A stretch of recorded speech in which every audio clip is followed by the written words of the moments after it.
বিসমিল্লাহির রহমানির রহিম। উপস্থিত প্রিন্ট এবং ইলেকট্রনিক মিডিয়ার সাংবাদিকবৃন্দ, আসসালামু আলাইকুম। আপনারা সকলেই অবগত আছেন যে বর্ডার গার্ড বাংলাদেশ সীমান্ত সুরক্ষা, চোরাচালান দমন এবং আভ্যন্তরীণ আইন শৃঙ্খলা রক্ষায় এবং জনকল্যাণমূলক বিভিন্ন কার্যক্রমে সক্রিয় অংশগ্রহণ করে আসছে। এর ধারাবাহিকতায় আসন্ন ত্রয়োদশ জাতীয় সংসদ নির্বাচন উপলক্ষে যশোর ব্যাটালিয়ন তার দায়িত্বপূর্ণ এলাকায় বিশেষ করে 3টি জেলা যশোর, নড়াইল এবং গোপালগঞ্জ জেলায় 16টি উপজেলায় 11টি সংসদীয় আসনে 29 প্লাটুন বিজিবি মোতায়েনের মাধ্যমে নির্বাচন প্রক্রিয়া সুষ্ঠু এবং সম্পন্ন করার জন্য কার্যক্রম চলমান রেখেছে। নির্বাচনী এই উপলক্ষে নির্বাচনী এলাকায় 11টি ক্যাম্প স্থাপন করা হবে এবং 29 প্লাটুন বিজিবি মোতায়েন করা হবে যশোর এলাকার মধ্যে। এর মধ্যে সীমান্ত এলাকার 2টি উপজেলায় বিজিবি এককভাবে কাজ করবে, যেটা শার্শা এবং চৌগাছা।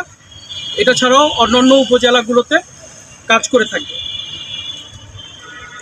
উল্লেখ্য যে 11 ডিসেম্বর 2025 তারিখে তফসিল ঘোষণার পর যশোর ব্যাটালিয়ন কর্তৃক দায়িত্বপূর্ণ নির্বাচনী এলাকায় অস্থায়ী বেস ক্যাম্প স্থাপনের জন্য রেকি কার্যক্রম সম্পন্ন হয়েছে এবং দায়িত্বপূর্ণ এলাকায় দায়িত্বপূর্ণ যে সকল জায়গায় বেস ক্যাম্প স্থাপন হবে সেই সকল বেস ক্যাম্পগুলোতে আমরা নিয়মিত দল কার্যক্রম পরিচালনা করে আসছি।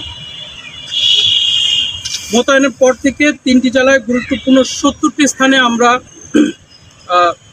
অস্থায়ী চেকপোস্ট এবং তল্লাশি কার্যক্রম পরিচালনা করছি এবং ভোট কেন্দ্র নিরাপত্তা টহলের মাধ্যমে ভোট কেন্দ্রে রেকি কার্যক্রম সম্পন্ন করেছি। এছাড়াও নির্বাচনী দায়িত্বপূর্ণ এলাকায় সকল আইন শৃঙ্খলা বাহিনীর সাথে সমন্বয়ের মাধ্যমে দুষ্কৃতিকারীরা যাতে দেশের শান্তিপূর্ণ পরিবেশকে অস্থিতিশীল করতে না পারে সে লক্ষ্যে বিজিবি সর্বদা কাজ করে যাচ্ছে এবং সীমান্ত এলাকায় অবৈধ অস্ত্র উদ্ধার এবং নিয়মিত জনসচেতনমূলক কর্মকাণ্ডের মাধ্যমে স্থানীয় জনগণকে নির্বাচনে ভোট দেওয়ার অংশগ্রহণের জন্য উদ্বুদ্ধকরণ এবং জনসচেতনতা বৃদ্ধির কার্যক্রম পরিচালনা করছে। এখানে উল্লেখ্য যে যশোর রিজিয়নে টোটাল 6টি ব্যাটালিয়ন রয়েছে, যেখানে 25টি জেলা রয়েছে এবং 92টি উপজেলার 51টি সংসদীয় আসনে 79টি অস্থায়ী বেস ক্যাম্প স্থাপন করা হয়েছে এবং প্রায় 180 প্লাটুন বিজিবি মোতায়েন করা হয়েছে এই নির্বাচনী দায়িত্ব পালন করার জন্য।